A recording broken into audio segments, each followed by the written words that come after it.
कि अभी रविंद्र रैना जी यहाँ से गुजरे, उसका एक हक बनता था यहाँ आने के लिए। ये लानत है ऐसी सरकार के लिए। मैं नीच करता हूँ ऐसी सरकार को, ऐसी भारतीय जनता पार्टी को जिन्होंने एक कपल शो का ये ड्रामा बना के रखा है ना, चाहे रविंद्र रैना क्यों हो। मैं उसको बताना चाहता हूँ, मैं 3 बार उसके ऑफिस में गया, मेरी वेज अभी नहीं आई।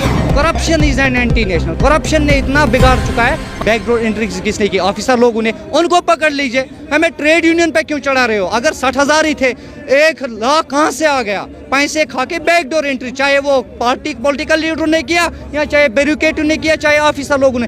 स्टेट प्रेसिडेंट तो किसी को नौकरी नहीं दे सकता ना। अगर आज के बाद हमारा फैसला हल नहीं हुआ तो जंग के लिए तैयार हो जाइए। शर्म नहीं आ रही है इन लीडरों को जो हमारे कैरियर के साथ खेल रहा है। और जब हम कश्मीर में, अब हम चाहे जम्मू हो चाहे कश्मीर हो, ये अलग अलग नहीं है, जम्मू कश्मीर एक ही है। हमारे कैरियर के साथ मजाक किया जा रहा है। ये बोल रहे कि यूथ को नौकरी देंगे, ये क्या यूथ नहीं है? ये शर्म है भारतीय जनता पार्टी के लिए, शर्म है नरेंद्र मोदी के लिए जो बयानबाजी, शर्म है उस रविंद्र रैना के लिए जिसने ये कपल शो शर्मा खोल के रखा है जम्मू कश्मीर में। हमने भरोसा किया था भारतीय जनता पार्टी को, उन्होंने उनके जो कपल शो शर्मा शो चला रहे हैं यहाँ पे, चाहे वो रविंद्र रैना जी हो चाहे वो इनके लीडरशिप हो, जो इन्होंने ये, मैं इनको हाथ जोड़ के रिक्वेस्ट कर रहा हूँ, ये कपल शो का ड्रामा जो है ये बंद कीजिएगा, क्योंकि अब कैजुअल लेबर्स वो नहीं रहे हैं। We teach and we preach. आप हमसे ज़्यादा पढ़े लिखे नहीं हो, हम जानते हैं कैसे बनाना है, कैसे बिगाड़ना है। हम अच्छी तरीके प्रोटेस्ट कर रहे हैं, क्या क्या डिमांड्स हैं आज आप? पहले मैं आपका NHN न्यूज़ का तहे दिल से शुक्रिया अदा करना चाहता हूँ कि जिन्होंने हर वक्त हमारी मजलूमों की आवाज़ गवर्नमेंट एडमिनिस्ट्रेशन तक, यहाँ के बहरे एडमिनिस्ट्रेशन तक पहुँचाने की कोशिश की। हम आपका तहे दिल से शुक्रिया अदा करना चाहते हैं। और साथ ही साथ मेरा नाम गुलाम मजीद शेख, मैं state president sericulture, vice president Jammu Kashmir casual labours United front हूँ।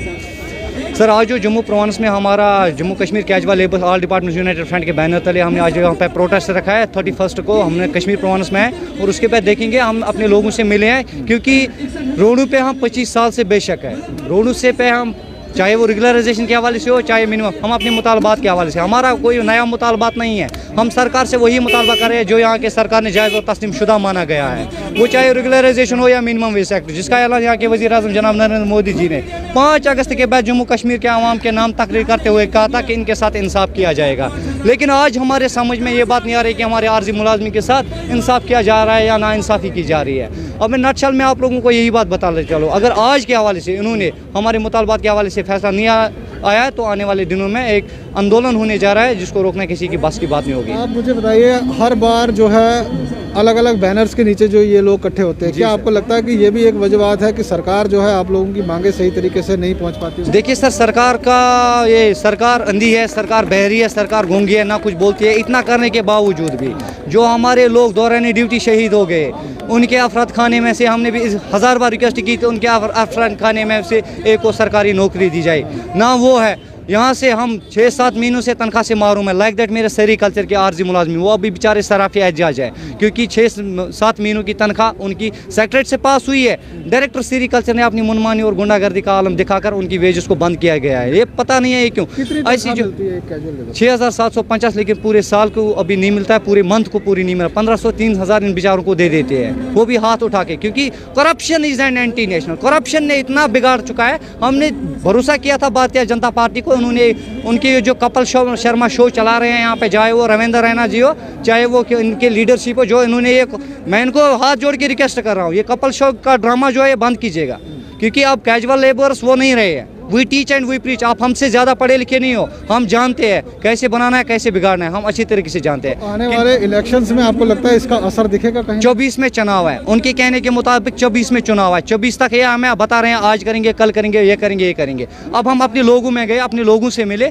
उनसे फैसला किया है। अगर आज के बाद हमारा फैसला हल नहीं हुआ तो जंग के लिए तैयार हो जाइए। आपको लगता है इलेक्शंस में अलग अलग पॉलिटिकल पार्टीज हर बार कहती हैं कि आप लोगों का मसला हल होगा, इस बार हमें वोट दीजिए? जी सर, वही मैं बता रहा हूँ, हमें इस्तेमाल किया जा रहा है, हमें इस्तेमाल किया जाए। फर्स्ट थिंग, जो हमारे 60,000 लोग हैं, हम 60,000 लोग नहीं हैं, हमारे साथ 4.5 लाख मुलाजमीन हैं जो जॉइंट कंसल्टेटिव कमेटी के बैनर के तले से है। और जो हमारे लोगों में हमारे अफराद खान हैं, ये वोट आप देखो हम ही जिता रहे हैं, क्योंकि जो 1-2 लाख रुपए सैलरी ले रहा है, जो बैरिकेड होगा, HOD होगा, उसको क्या फ़ायदा वोट निकलने के लिए? हम गरीब निकलते हैं, हमारा अहलो अयाल निकलता है, हम ही इनको जिताते हैं, हम ही इनके टेबल सजाते हैं, लेकिन आखिरकार लास्ट पे हमारे साथ गलत फैसला किया जा रहा है, हमारे कैरियर के साथ मजाक किया जा रहा है। ये बोल रहे कि यूथ को नौकरी देंगे, ये क्या यूथ नहीं है? ये शर्म है भारतीय जनता पार्टी के लिए, शर्म है नरेंद्र मोदी के लिए जो बयानबाजी, शर्म है उस रविंद्र रैना के लिए जिसने ये कपल शो शर्मा खोल के रखा है जम्मू कश्मीर में। शर्म नहीं आ रही है इन लीडरों को जो हमारे कैरियर के साथ खेल रहे हैं। और जब हम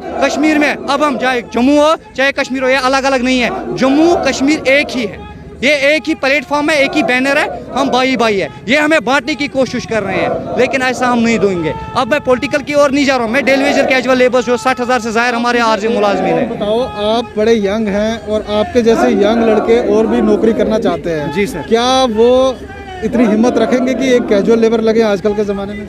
देखो सर, मैं बता रहा हूँ जो उन्होंने बोला, उनके कहने के मुताबिक उन्होंने बोला कि हमने बायोमेट्रिक ऑनलाइन आप लोगों की किया है, अब हम आपको रेगुलर करना चाहते हैं, लेकिन यहाँ से बैकडोर एंट्रीज है। अगर हम कह रहे हैं 60,000 से ज़ाहिर हमारे आरजी मुलाजिम, बैकडोर एंट्रीज किसने की? ऑफिसर लोगों ने, उनको पकड़ लीजिए। हमें ट्रेड यूनियन पे क्यों चढ़ा रहे हो? अगर 60,000 ही थे, 1 लाख कहाँ से आ गया? पैसे खा के बैकडोर एंट्री, चाहे वो पॉलिटिकल लीडर ने किया या चाहे ब्यूरोक्रेट ने किया, चाहे ऑफिसर लोगों ने।